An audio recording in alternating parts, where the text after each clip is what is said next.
Good evening class. Welcome to Deep classes, जिसमें हम आज के वीडियो में MSD 1 के दिसंबर 2023 में जो क्वेश्चन पेपर हुआ था उसके सॉल्यूशंस को जानेंगे। प्रीवियस ईयर क्वेश्चन पेपर को सॉल्व करना बहुत इम्पोर्टेंट हो जाता है हमारे लिए, क्योंकि हमने देखा है कि इग्नू कई बार अपने प्रीवियस ईयर क्वेश्चन पेपर से क्वेश्चंस को रिपीट करता है। तो आपके सभी एग्जाम्स के लिए ये जो वीडियो है आज की बहुत इम्पोर्टेंट होने वाली है। हो सकता है आप ही के एग्जाम में इसमें से कोई एक क्वेश्चन आ जाए। तो बिना देरी के हम अपना आज का वीडियो स्टार्ट करते हैं। आप इस वीडियो को पूरा देखें। इसमें जो हमारा पहला क्वेश्चन था वो था पृथ्वीराज रासो की प्रामाणिकता पर विचार। पृथ्वीराज रासो के बारे में हम जानते हैं, इनके बारे में आपको कुछ बेसिक डिटेल बताती हूँ। जैसे कि पृथ्वीराज रासो जो है ये आदिकाल का एक महत्वपूर्ण महाकाव्य है। आप सभी जानते हैं कि हिंदी साहित्य का इतिहास जो है वो 4 भागों में बांटा गया। उसमें से जो सबसे पहला भाग है वो है आदिकाल। तो पृथ्वीराज रासो जो है वो हिंदी साहित्य के आदिकाल का एक महत्वपूर्ण महाकाव्य माना जाता है। अब ये आदिकाल की रचना है, तो इसके रचयिता के बारे में भी हमें जानना जरूरी है। तो यहाँ पे लिखा गया है जिसे चंबरदाई ने रचा था, यानी कि पृथ्वीराज रासो के जो रचयिता है वो है चंबरदाई। चंबरदाई को पृथ्वीराज रासो का रचयिता माना जाता है। यह ग्रंथ पृथ्वीराज चौहान के जीवन, वीरता और प्रेम की गाथा को प्रस्तुत करता है। यानी कि इस ग्रंथ में जो पृथ्वीराज चौहान थे, इनके पूरे जीवन को, इनकी वीरता को, इनके प्रेम को, इन सब को इस ग्रंथ में बताया गया है। हालांकि इसकी प्रामाणिकता को लेकर विद्वानों में लंबे समय से विवाद है। इस महाकाव्य की ऐतिहासिक और सामाजिक प्रामाणिकता पर विचार करना आवश्यक है। यानी पृथ्वीराज रासो जो है इसको लेकर विद्वानों में एक मतभेद चल रहा है। कुछ विद्वान तो इसे प्रामाणिक मानते हैं, कुछ ऐसे हैं जो इसे प्रामाणिक नहीं मानते, और कुछ ऐसे हैं जो इसे अर्ध प्रामाणिक भी मानते हैं। तो इसीलिए पृथ्वीराज रासो जो है इस महाकाव्य की प्रामाणिकता को लेकर जो है विचार उत्पन्न होते रहते हैं। पृथ्वीराज रासो की प्रामाणिकता के पक्ष में कई तर्क दिए गए हैं। यानी बहुत सी ऐसी बातें बताई गई हैं जिसकी वजह से इसे जो है प्रामाणिक माना जाता है। इसमें पहला देखें, यहाँ पे सबसे पहले यह ग्रंथ पृथ्वीराज चौहान के जीवन और उनके समय की घटनाओं का वर्णन करता है, जो इसे ऐतिहासिक दृष्टि से महत्वपूर्ण बनाता है। यानी कि इस ग्रंथ में पृथ्वीराज रासो के जीवन और उस समय में जो घटनाएं हो रही थी उसके बारे में हमें देखने को मिलता है। इसमें पृथ्वीराज चौहान की वीरता, मोहम्मद गोरी के साथ उनके युद्ध, संयोगिता के साथ उनके प्रेम की कथा, इन सबको विस्तार से प्रस्तुत किया गया है। यह ग्रंथ भारतीय इतिहास के एक महत्वपूर्ण अध्याय को उजागर करता है और इसे एक ऐतिहासिक दस्तावेज के रूप में देखा जा सकता है। तो ये एक तर्क दिया गया जिसके आधार पर इसे प्रामाणिक माना जाता है। इसमें बताया गया कि पृथ्वीराज रासो जो है इसमें पृथ्वीराज के जीवन की बहुत सी घटनाओं को दिखाया गया, जैसे उनकी वीरता, मोहम्मद गोरी के साथ उनके युद्ध और ऐसे ही संयोगिता के साथ उनका प्रेम, इन सबको इसमें दिखाया गया है। और ये उस समय की घटनाओं के बारे में भी हमें बताती है, इसलिए पृथ्वीराज चौहान जो है प्रामाणिक है। इसके अलावा पृथ्वीराज रासो की भाषा शैली और साहित्य तकनीक से इसे अद्वितीय मानते हैं। यानी कि पृथ्वीराज रासो की जो भाषा है और जो इसकी शैली है वो बहुत ऐसी है जैसी और किसी में हमें देखने को नहीं मिलती। यह ग्रंथ हिंदी साहित्य में वीर रस की परंपरा को मजबूत करता है। यानी इस ग्रंथ में जो है हमें वीर रस देखने को मिलता है। वीर रस में जो है युद्धों में जो लड़ रहे राजा महाराजा होते हैं उनकी वीरताओं का वर्णन किया जाता है और इसे साहित्यिक दृष्टि से महत्वपूर्ण बनाता है। इस ग्रंथ में हमें वीरता, प्रेम और त्याग, इनके जैसे विषयों को उच्चतम स्तर पर प्रस्तुत किया गया है, जो इसे साहित्यिक दृष्टि से मूल्यवान बनाता है। हालांकि पृथ्वीराज रासो की प्रामाणिकता को लेकर कई सवाल उठाए गए। सबसे पहले इस ग्रंथ में वर्णित घटनाएं और तिथियां कई बार ऐतिहासिक तथ्यों से मेल नहीं खाती। यानी कि पहले इसमें बताया प्रामाणिक होने पर, अब इसको प्रामाणिक इसलिए भी कुछ विद्वान नहीं मानते हैं। उनका कहना है कि इसमें जो घटनाएं बताई गई है और जो इसमें उनका समय बताया गया है वो ऐतिहासिक तथ्यों से मेल नहीं खाता है। इसका इन्होंने यहाँ पे एक एग्जाम्पल भी हमें दिया। पृथ्वीराज चौहान की माता का नाम कमला बताया गया है, जबकि ऐतिहासिक रूप से यह कर्पूरी थी। इसके अलावा इस ग्रंथ में कई घटनाओं को अतिशयोक्ति और अलंकार के माध्यम से प्रस्तुत किया गया है, जो इसे साहित्यिक दृष्टि से सुंदर बनाता है, लेकिन ऐतिहासिक दृष्टि से अप्रामाणिक। एक तो इसमें क्या बताया, माता का नाम एक जगह कमला बता दिया, लेकिन अगर हम ऐतिहासिक रूप से देखें तो वहाँ पे है कर्पूरी। इसी तरह इसमें जो है अतिशयोक्तिपूर्ण बहुत बढ़ा चढ़ाकर वर्णन किया गया है, जो कि ऐतिहासिक दृष्टि से हमें देखने को नहीं मिलता। पृथ्वीराज रासो की भाषा में हमें अरबी और फारसी शब्दों का उपयोग देखने को मिलता है, जो चंद्रबरदाई के समय में प्रचलित नहीं थे। इस ग्रंथ की ऐतिहासिक प्रामाणिकता पर सवाल उठता है। तो यहाँ हमें कुछ ऐसे पॉइंट्स बताए गए जिसके आधार पर पृथ्वीराज रासो को अप्रामाणिक भी माना जाता है। इसके अलावा इस ग्रंथ में कई घटनाओं और पात्रों का वर्णन काल्पनिक प्रतीत होता है, जो इसे ऐतिहासिक दृष्टि से संदिग्ध बनाता है। यहाँ पे बात की गई है कि इसमें बहुत से पात्र ऐसे हैं जो हमें काल्पनिक दिखते हैं, यानी जिसकी सिर्फ कल्पना की गई है, वो रियल पात्र नहीं है। पृथ्वीराज रासो की प्रामाणिकता पर विचार करते समय यह भी ध्यान में रखना चाहिए कि यह ग्रंथ एक साहित्यिक रचना है और इसे ऐतिहासिक दस्तावेज के रूप में नहीं देखा जाना चाहिए। इसे एक साहित्यिक कृति के रूप में स्वीकार करना और इसके ऐतिहासिक पहलुओं को शोध के माध्यम से समझना आवश्यक है। इस प्रकार पृथ्वीराज रासो की प्रामाणिकता पर विचार करना एक जटिल और विवादास्पद विषय हमारे लिए बन जाता है। इस ग्रंथ साहित्यिक और सांस्कृतिक दृष्टि से महत्वपूर्ण है, लेकिन इसके ऐतिहासिक तथ्यों की जांच करना आवश्यक है। इसे एक साहित्य रचना के रूप में सम्मान देना और इसके ऐतिहासिक पहलुओं को शोध के माध्यम से समझना उचित होगा। पृथ्वीराज रासो की प्रामाणिकता पर विचार करते समय इसके साहित्यिक, ऐतिहासिक और सांस्कृतिक पहलुओं को ध्यान में रखना आवश्यक है। कौन कौन से पहलू? एक तो साहित्यिक, ऐतिहासिक और सांस्कृतिक, इन सभी पहलुओं को ध्यान रखना आवश्यक है। यह ग्रंथ हिंदी साहित्य के आदि काल का महत्वपूर्ण हिस्सा है और इसे साहित्यिक दृष्टि से मूल्यवान माना जाता है। हालांकि इसकी प्रामाणिकता पर सवाल उठाए जा सकते हैं और इसे एक ऐतिहासिक दस्तावेज के रूप में नहीं देखा जाना चाहिए। इसे एक साहित्यिक कृति के रूप में स्वीकार करना चाहिए और इसके ऐतिहासिक पहलुओं को शोध के माध्यम से समझना आवश्यक है। पृथ्वीराज रासो की प्रामाणिकता पर विचार करते समय इसके साहित्यिक, ऐतिहासिक और सांस्कृतिक, इन सभी पहलुओं पर हमें ध्यान देना आवश्यक है। ठीक है, नेक्स्ट क्वेश्चन हमारा है, विद्यापति की भाषा की विवेचना कीजिए।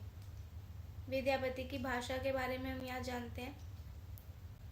विद्यापति, जिन्हें मैथिल कवि कोकिल के नाम से जाना जाता है, भारतीय साहित्य के एक प्रमुख स्तंभ हैं। इनकी भाषा का विवेचन करना न केवल इनके साहित्यिक योगदान को समझने का माध्यम है, बल्कि यह भारतीय भाषाओं के विकास और उनके सांस्कृतिक प्रभाव को भी उजागर करता है।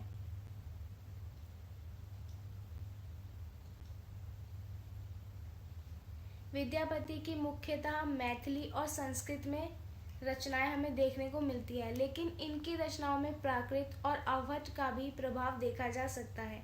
इनकी जो भाषा है, इसमें हमें लोक भाषा और साहित्यिक भाषा का अद्भुत समन्वय मिलता है और इनके काव्य को जनमानस के करीब लाता है। ठीक है, विद्यापति की बात करें तो इन्हें क्या कहा जाता है? मैथिल कोकिल कहा जाता है। इनकी भाषा की बात करें तो मैथिली और संस्कृत, ये तो है ही, इसके साथ ही प्राकृत और अवध, ये भी हमें इनकी रचनाओं में देखने को मिलती है। विद्यापति की भाषा की सबसे बड़ी विशेषता उसकी सरलता और मिठास है, यानी कि विद्यापति की जो भाषा उसमें हमें सरलता देखने को मिलती है, वो सरल है और एक मीठी बोली जैसी लगती है। इन्होंने अपनी रचनाओं में मैथिली भाषा का प्रयोग किया, जो उस समय की लोक भाषा थी, यानी कि उस समय जो लोगों द्वारा जो भाषाएं बोली जाती थी वो मैथिली थी। उनकी भाषा में लोक जीवन की झलक मिलती है जो इसे सहज और प्रभावशाली बनाती है। विद्यापति ने अपनी रचनाओं में देसिल बैना सब जन मिठा का सूत्र दिया। ये विद्यापति का एक सूत्र दिया गया है, देसिल बैना सब जन मिठा। इसका अर्थ होता है कि जो देसी भाषा है वो सभी को प्रिय होती है। यह सूत्र इनकी भाषा की सरलता और जनप्रियता को दर्शाता है। इनकी भाषा में संस्कृत का भी प्रभाव देखा जा सकता है। विद्यापति ने अपनी रचनाओं में संस्कृत के शब्दों और शैली का प्रयोग किया है जो इनकी भाषा को साहित्यिक गरिमा प्रदान करती है। उनकी रचनाओं में संस्कृत और मैथिली का ऐसा समन्वय है जो उनकी भाषा को अद्वितीय बना देता है। विद्यापति की भाषा में हमें प्राकृत और अवहट का भी प्रभाव देखने को मिलता है। इनकी भाषा में प्राकृत के शब्दों और शैली का प्रयोग किया गया है जो इनकी भाषा को लोक जीवन के करीब लाता है। अवहट का प्रभाव इनकी भाषा में उस समय की भाषाई प्रवृत्ति को दर्शाता है। यहाँ देखें, विद्यापति की भाषा की एक और विशेषता उसकी भावनात्मकता है। उनकी भाषा में भावनाओं का ऐसा चित्रण है जो पाठक को उनके काव्य से जोड़ता है।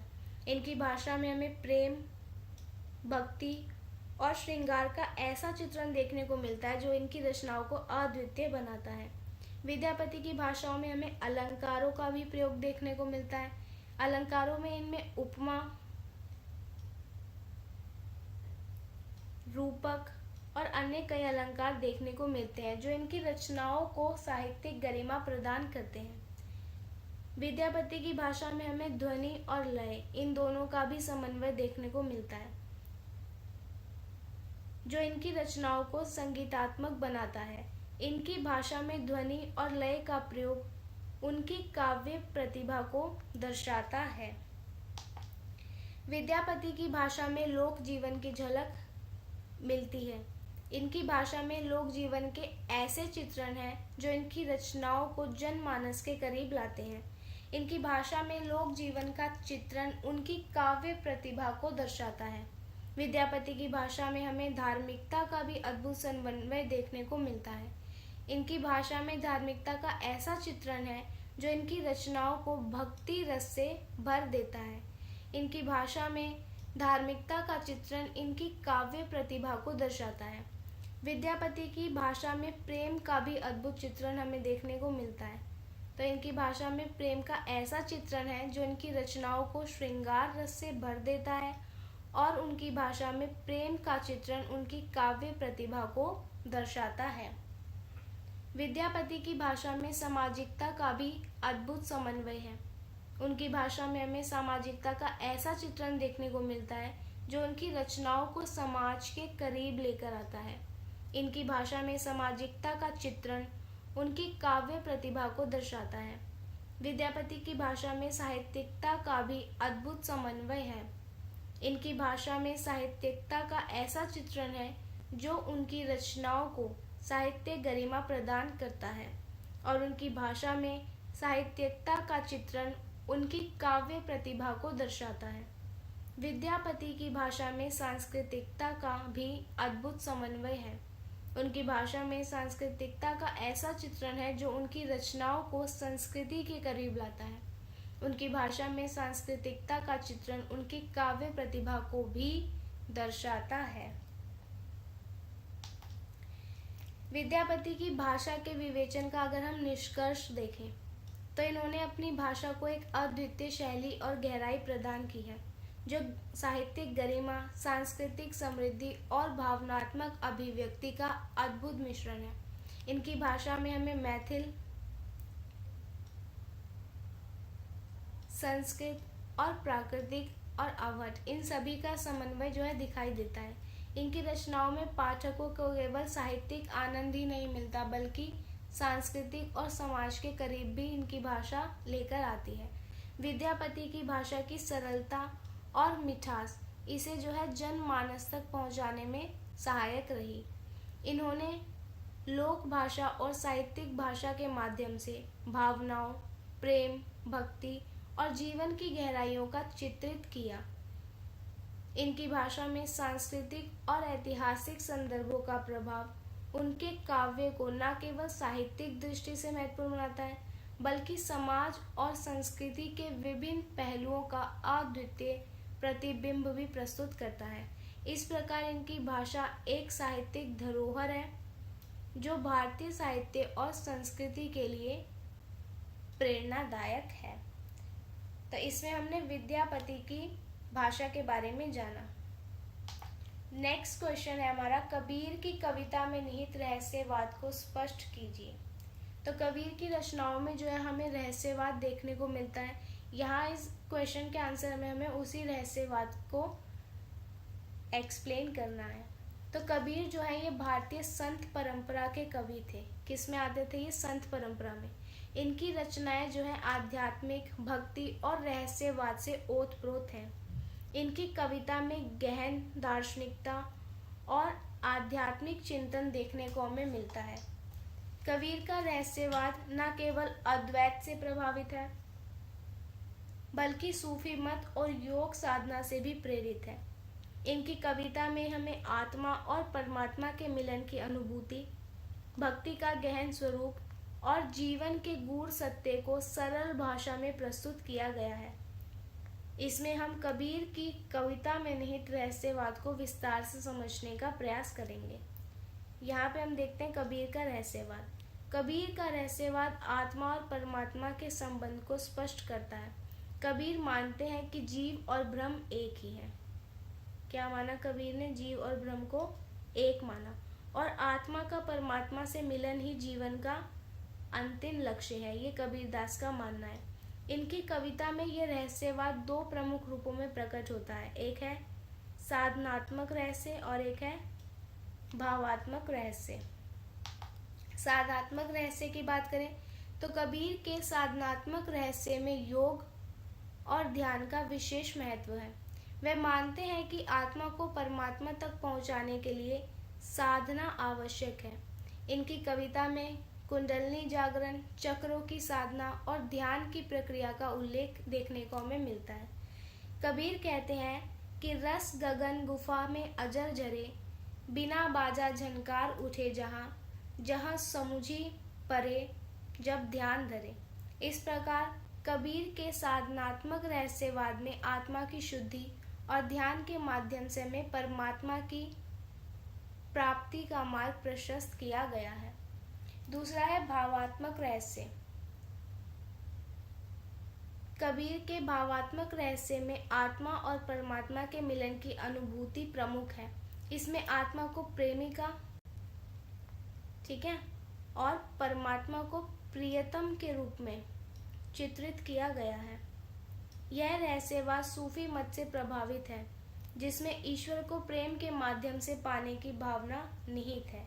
इसमें कैसे पाया जाता है ईश्वर को? प्रेम के माध्यम से। कबीर कहते हैं जल में कुंभ, कुंभ में जल है, बाहर भीतर पानी, फूटा कुंभ जल जल ही समाना, यह तत्कथ्यो ज्ञानी। इस प्रकार कबीर के भावनात्मक रहस्यवाद में आत्मा और परमात्मा के मिलन की अनुभूति को प्रेम और भक्ति के माध्यम से व्यक्त किया गया है। कबीर के रहस्यवाद के प्रमुख तत्वों को देखें तो इसमें है अद्वैतवाद, सूफी मत का प्रभाव, योग और साधना, और भक्ति और प्रेम। अद्वैतवाद, कबीर मानते हैं कि जीव और ब्रह्म में कोई भेद नहीं है। वह अद्वैत सिद्धांत को स्वीकार करते हुए कहते हैं पानी हीते हिम भया, हिम वहे गया विलाई, जो कुछ था सोई भया, अब कछु कहा ना जाई। ये कबीर के अद्वैतवाद के बारे में है। अब देखते हैं सूफी मत का प्रभाव। कबीर के रहस्यवाद में सूफी मत की प्रेम भावना को स्पष्ट रूप से देखा जा सकता है। वह ईश्वर को प्रेम के माध्यम से पाने की बात करते हैं। कबीर के रहस्यवाद के प्रमुख तत्व में एक आता है योग और साधना। कबीर के रहस्यवाद में योग और ध्यान का विशेष महत्व है। वह कुंडलिनी जागरण और चक्रों की साधना को आत्मा की शुद्धि का मार्ग मानते हैं। फिर है भक्ति और प्रेम। कबीरदास के रहस्यवाद में भक्ति और प्रेम का गहन स्वरूप देखने को हमें मिलता है। कबीर मानते हैं कि ईश्वर को पाने का सबसे सरल मार्ग जो है वो प्रेम और भक्ति है।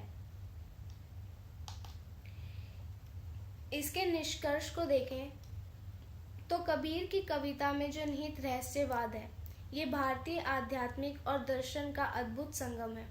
इनकी कविता में हमें अद्वैतवाद, सूफी मत, योग और भक्ति का गहन प्रभाव देखने को मिलता है। वे मानते हैं कि आत्मा और परमात्मा का मिलन ही जीवन का अंतिम लक्ष्य है। उनकी कविता में रहस्यवाद को सरल भाषा के रूप में प्रस्तुत किया गया है जिसमें आम जन भी इसे समझ सकते हैं। कबीर का रहस्यवाद न केवल आध्यात्मिकता को प्रकट करता है बल्कि जीवन के गूढ़ सत्य को भी उजागर करता है। इनकी कविता आज भी लोगों को आत्मज्ञान और भक्ति के मार्ग पर चलने के लिए जो है प्रेरित करती है। नेक्स्ट है पद्मावत में निहित लोक जीवन को रेखांकित कीजिए। तो पद्मावत के बारे में हम देखते हैं यहाँ पे मलिक मोहम्मद जायसी द्वारा रचित पद्मावत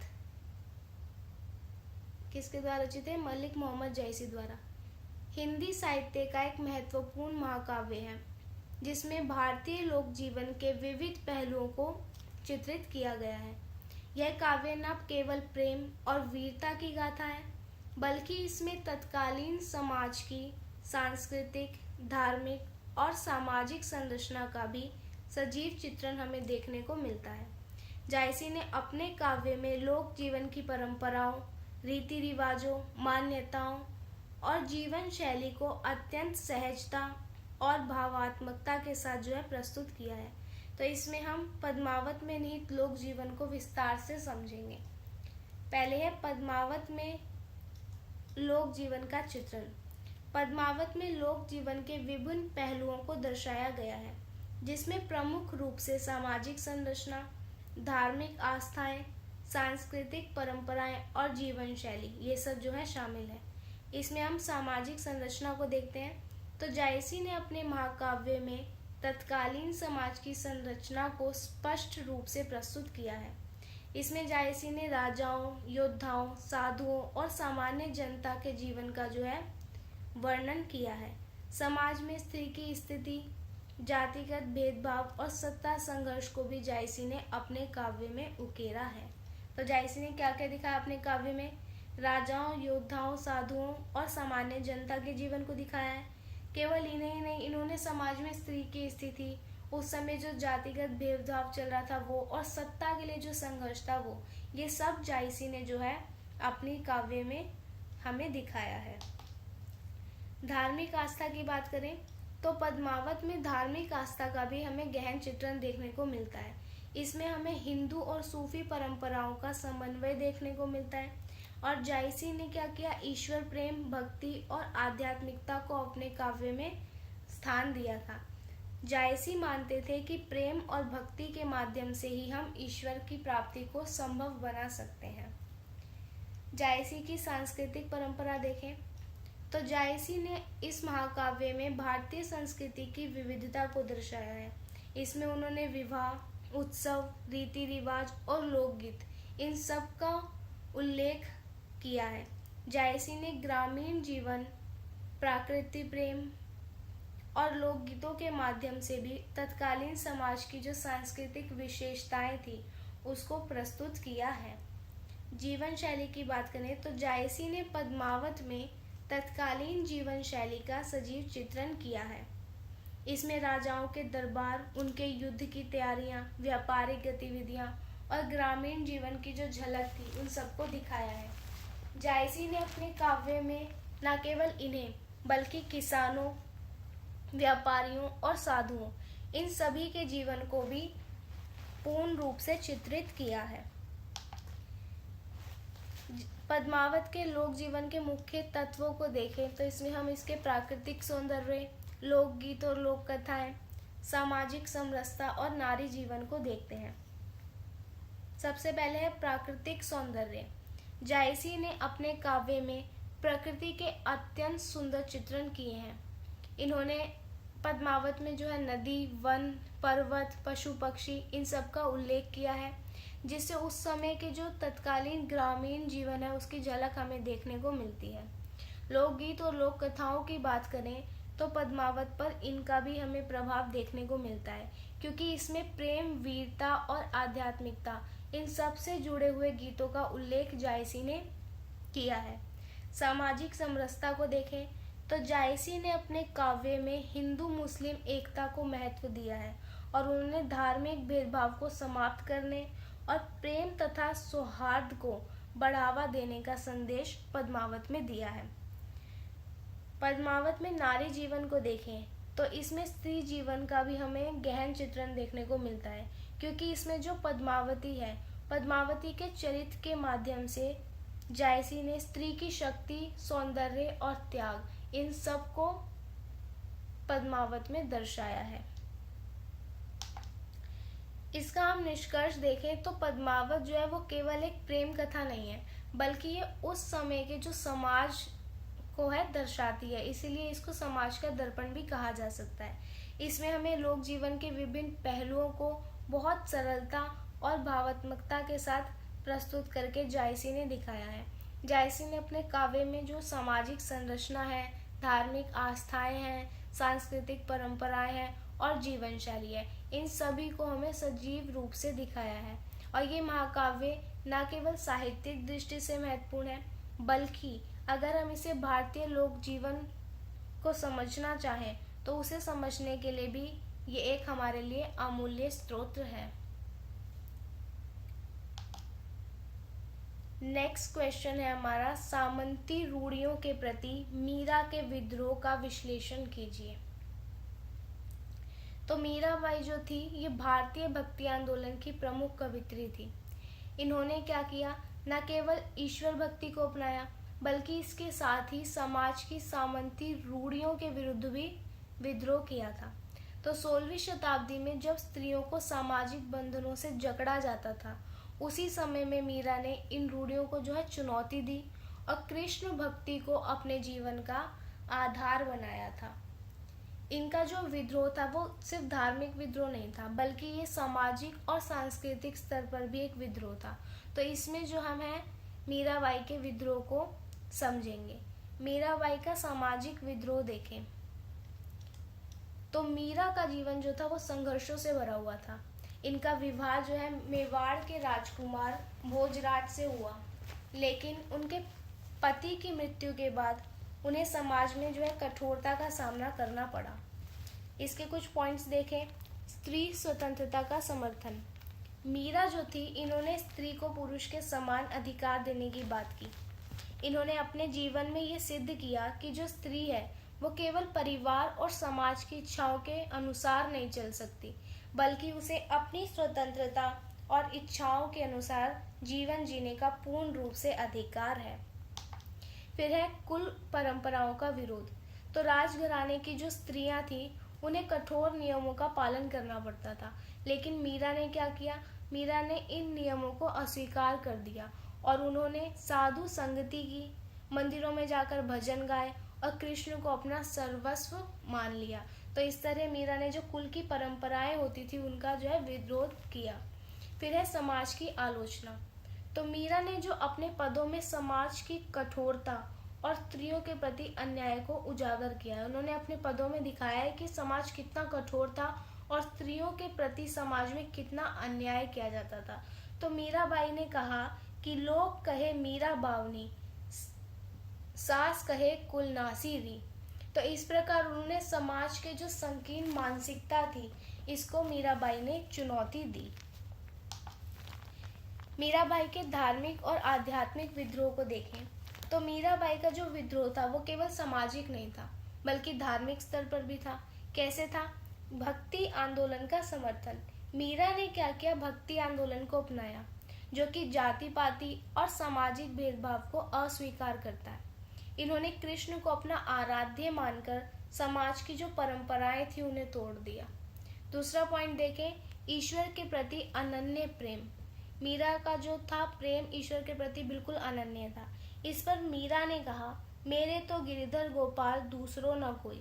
तो इस पंक्ति में उनका जो ईश्वर के प्रति समर्पण है और सामाजिक बंधनों से मुक्त होने की जो भावना है वो स्पष्ट दिखाई गई है। इसमें मीरा ने कहा है कि मेरे तो सिर्फ गिरधर गोपाल है और इनके सिवा मेरा और कोई नहीं है।